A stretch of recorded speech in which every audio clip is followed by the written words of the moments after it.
मेरे Tiprasa warriors, YTF warriors, बुरुई बदल TWF warriors, टीआईएसएफ warriors, अब असली परीक्षा होगा। अब इम्तिहान होगा, क्योंकि जो लोग 2 साल से बोलते रहे थे ग्रेटर तिप्रालैंड, तिप्रासा दोफा आयुक लोकथोंग, बुबाग्रा आयुक लोकथोंग, अब हमको देखना है कि इलेक्शन अब सिर्फ 1 महीना से थोड़ा ज़्यादा दूर है।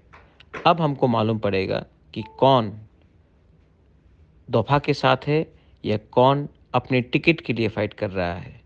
बहुत लोग जिनको टिकट नहीं मिलेगा, वो लोग ग्रेटर तिप्रालैंड का बात बोलना छोड़ देंगे, वो लोग दोफा के बारे बात बोलना छोड़ देंगे और वो लोग एक पार्टी से दूसरे पार्टी में जाने की कोशिश करेंगे। मुझे कुछ चिंता नहीं है। मैं जानता हूँ कि पब्लिक, तिप्रासा जो आम जनता है वो मेरे साथ है, और जब तक हमारा तिप्रासा मेरे साथ है, मुझे इस ऐसे नेता का कुछ चिंता नहीं है। आप रेडी हो जाओ, ये फाइट हमारा लास्ट फाइट है। हम लोग जीतेंगे या मरेंगे, लेकिन इस बार अपना पोजीशन क्लियर करेंगे। इस बार ये फाइट हमारा 13 लाख तिप्रासा को जस्टिस देने का है। ये फाइट आखिरी तक जाएगा, जहाँ में हमें अपना राइट्स को बचाना है, अपना कॉन्स्टिट्यूशनल अधिकार को वापस लेना है। बहुत दिन तक हम लोगों को बहुत दिन से दबाया गया है। अब हमारा चांस है।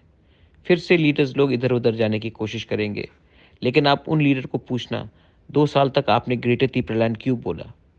2 साल तक आपने बुबाग्रा आइक लोकथोंग तिप्रासा दोफा आइक लोकथोंग क्यों बोला? और आज क्योंकि टिकट नहीं मिल रहा है आपको, या आपको लगता है कि कहीं और में ज़्यादा पैसा है, तो आप दोफा को छोड़कर कोई और पार्टी में जा रहे हो। ये सवाल आप उनसे पूछना। तिपरासा इतना बेवकूफ़ नहीं है। तिपरासा सब जानता है कि कौन अपने ज़मीन के लिए, अपने राइट्स के लिए फ़ाइट कर रहा है और कौन अपने स्वार्थ के लिए फ़ाइट कर रहा है। बेलाइनो हमबाई। बोबाग्रा wishes you all the best.